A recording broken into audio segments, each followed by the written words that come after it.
This hospital is 75 miles from the next nearest bigger hospital. So it's hard for people to get out to other facilities. And some people don't even have the means to travel to Reno or Chico to get medical care. So this is truly critical access in the formal definition of the term. This is a mountainous area and we deal with weather and winter weather and snow, and so sometimes that drive is a lot more than an hour and a half, and sometimes it's just not possible. This hospital is crucial from the standpoint of healthcare, but it's also crucial from the standpoint of the community as a whole, as an employer, and is also a moral leader within the community. We are the smallest hospital that still delivers babies in the state.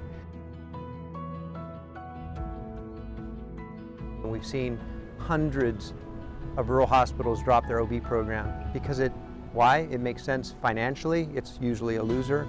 That's a no-brainer from a CFO standpoint, but you have to have a surgeon on call, OB on call, an OR team on call, an anesthetist or an anesthesiologist on call. You have to do decision to incision within 30 minutes.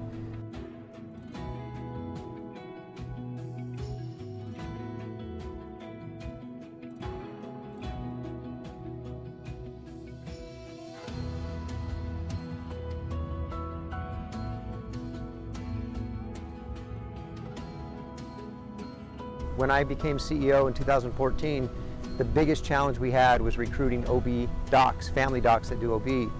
We recruited, we got really lucky, but we also worked super hard. Now our next biggest challenge is to get a repertoire of OB nurses that are comfortable doing OB in a place like this. I had a whole slew of people, wanting to get into the nursing program, but there's no programs available. So in general, trying to staff, get a licensed RN is very challenging.